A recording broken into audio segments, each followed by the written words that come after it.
Welcome to Dreamer Space. Ready for a deep dive into a story that's about way more than just, like, physical strength? Absolutely. We're cracking open David Goggins, Can't Hurt Me. Yeah. But this isn't just a biography. It's about unlocking that mental toughness that most of us don't even realize we have. I think you're right. Yeah. You sent over these excerpts, and let me tell you, Goggins does not hold back. Oh, no. He lays bare his brutal childhood, escaping poverty and abuse. I mean, imagine being a kid working all night at your dad's roller rink, witnessing that kind of darkness. And that's crucial. You know, witnessing it doesn't make you passive. Right. Goggins' mother finding the courage to escape to Indiana with him and his brother. Yeah. It just shows the power of finding your own strength, Wow. even when you're surrounded by hardship. He even talks about wetting the bed until age 8 because of the trauma. Oh, wow. It shows the lasting impact of these experiences. Yeah. Something I think a lot of people can sadly relate to. That's Trauma side. His story is packed with these turning points. It is. Like his teacher, Sister Catherine, Yes. strict, but she ignited this love for learning in him. She did. She did. Reminds us that impact can come from unexpected places. That's right. And talk about a wake-up call. He moves to Brazil, Indiana, faces racism and bullying. You'd think that would just fuel anger, right? Yeah, you would. You would. Yeah. But Goggins, he almost leans into it at first. What? He talks about intentionally fitting the stereotype he was feared for. Wow. You know, the baggy pants, the loud music, almost like he was trying to control the narrative of fear. It's mind-boggling. Yeah. But that's Goggins, right? Right. He doesn't shy away from those darker impulses. Yeah. Of course, he realizes that's destructive, and that's when he decides to enlist in the Air Force, right? Exactly. He's looking for escape, Right. for reinvention. Okay. And this is where that accountability mirror idea emerges. Oh, okay. Imagine standing there, brutally honest with yourself about your flaws. Okay, let's unpack this accountability mirror thing. Oh. Because it sounds intense, It is. but also maybe what some of us need. Oh, 100%. Yeah. It's about confronting those comfortable lies we tell ourselves. Well, I like that. Instead of making excuses, you're taking radical responsibility for your actions, your shortcomings, and committing to change. So how does someone even begin to apply this accountability mirror concept in their own life? It starts with honesty. Okay. Identify one area you want to improve. Cool. Instead of blaming external factors, ask yourself, what's my role in this? That's the mirror reflecting back at you. That's powerful stuff. Yeah. And this self-awareness becomes even more critical as he enters the grueling world of Navy SEAL training, right? Absolutely. And here, it's not some romanticized version of special forces. Right. Goggins is upfront about the physical and mental hell of it all. Yeah. He even fails his first attempt at pararescue training because of his fear of water. Can you imagine this guy who embodies pushing limits had a fear he had to conquer? That's oddly comforting. It's proof that we all have limitations. Yeah. But it's what you do with them that defines you. Right. Goggins teaches himself to swim, Wow. loses a ton of weight, eventually gets into BUDS training. And then there's Hell Week. There is. I mean, the name alone is terrifying. I know, right? It really is. And this is where his, taking souls concept emerges. Okay. Now, it sounds aggressive, It does. but it's about tapping into that hidden reserve we all have. So taking souls isn't literal. No. It's more about pushing past your own breaking point. Exactly. Okay. During Hell Week, Goggins realized most people quit not because their bodies gave out, but because their minds did. Oh, interesting. He learned to push past that voice telling him to stop to access a level of endurance he never thought possible. So how can someone listening apply that to, say, a work deadline or a creative block? It's about recognizing when your mind is giving you an excuse, not a real reason to quit. Can you push for one more hour, one more draft? That's you taking souls. Goggins takes that taking souls mentality to a whole other level with ultra marathon running. Hey, ultra marathons? Yeah. Like those races that are longer than a regular marathon? Oh, yeah. I know. We're talking 100-mile races. What? Minimal prep fueling on Ritz crackers. Ritz crackers. Yeah. Okay, this is where my brain breaks. Yeah. There's no way. And yet he does it. Wow. It's through these insane feats that he discovers the 40% rule. Okay. You ready for this? Yeah. He believes we only ever tap into 40% of our true capability. 40%? Yeah. So what the rest of us are just walking around with all this untapped potential? That's right. That's both exciting and terrifying. Right. He's saying we're wired to seek comfort, Right. avoid pain, Okay. but that by pushing through that discomfort, Yeah. we unlock a whole new level. Okay. It's not about masochism. Right. It's about recognizing those mental barriers that we build. Okay, I'm hooked. But how do we actually find that other 60%? I mean, I'm not planning on running 100 miles anytime soon. It's about finding your own ultra marathon, right? Nope. That thing you've convinced yourself you can't do. Right. Whether it's writing a book, Yeah. asking for that promotion, Okay. anything that scares you a little. So it's about reframing fear as a compass pointing toward growth.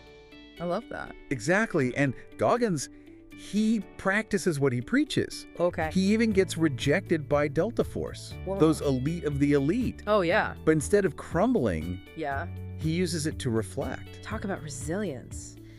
This guy gets knocked down, he analyzes why, and comes back stronger. It's like he's wired differently. And that's the thing. Yeah. He's not wired differently. Okay. He's just incredibly self-aware. Wow. He talks about discovering the benefits of stretching late in his career. Stretching, seriously, not exactly the most hardcore training technique. But that's the point. Okay. Goggins realizes he's been neglecting a key area. Yeah.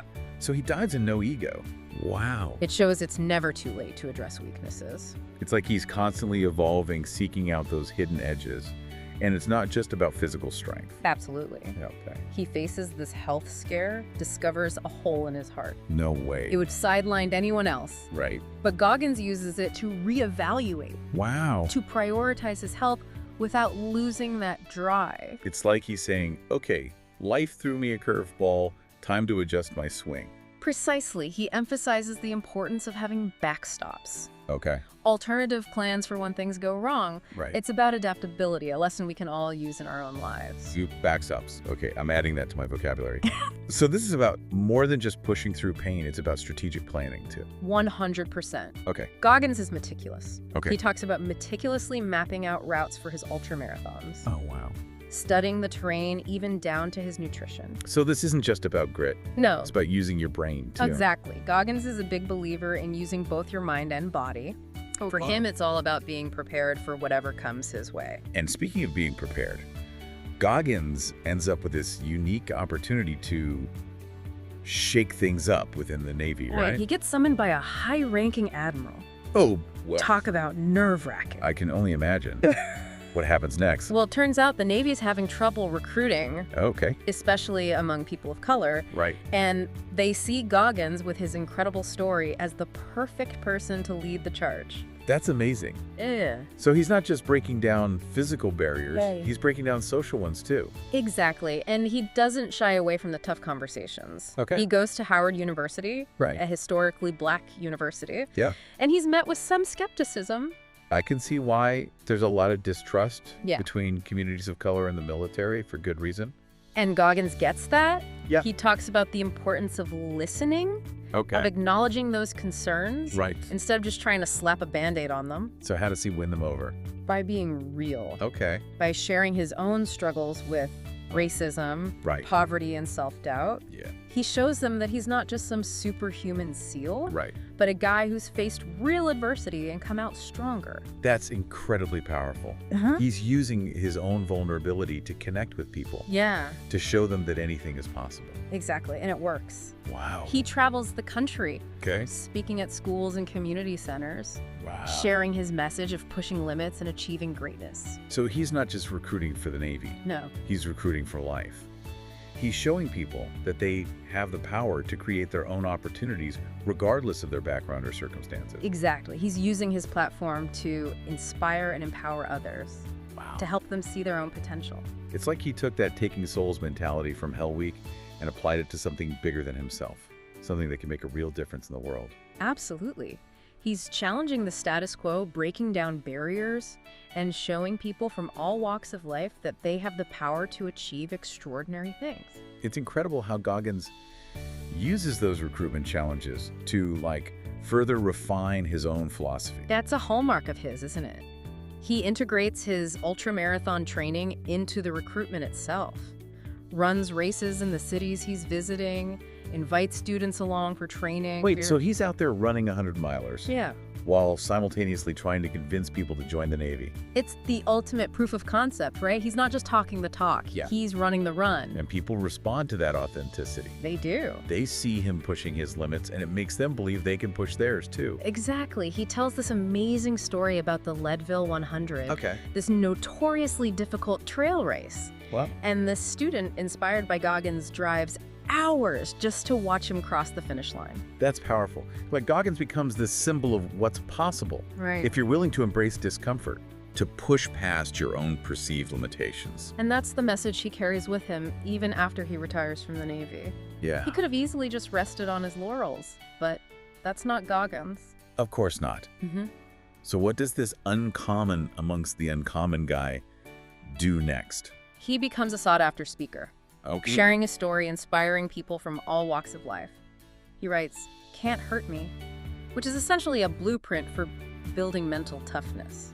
And this is where his story really resonates, I think, because he's so open about the fact that this journey, this callousing the mind process, it's not easy. Not even a little bit. Yeah. He talks about revisiting those painful memories from his childhood, Right. confronting those demons head on as a way to build resilience. It's like he's saying, yeah, life can be brutal, but you have the power to choose how you respond. It's about taking ownership of your story, your pain, Right. and using it as fuel to become stronger.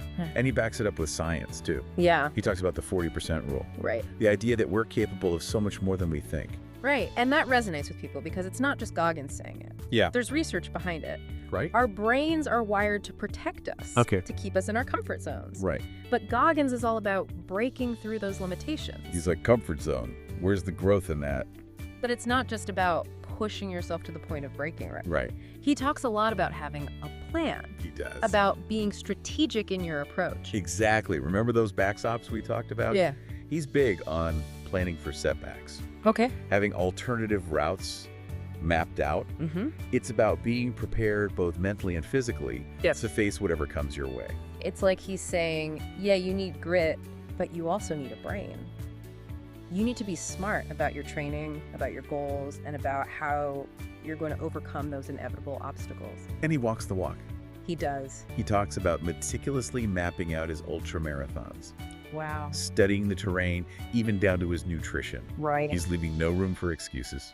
That level of preparation, it's inspiring. It is. But it also makes me realize that we often underestimate the importance of planning, of having a strategy, even in our personal lives. Right. We think, oh, I'll just wing it. But Goggins is proof that even the toughest challenges require careful planning and execution. So what's the takeaway for someone listening to all of this? They're inspired, but maybe also a little overwhelmed.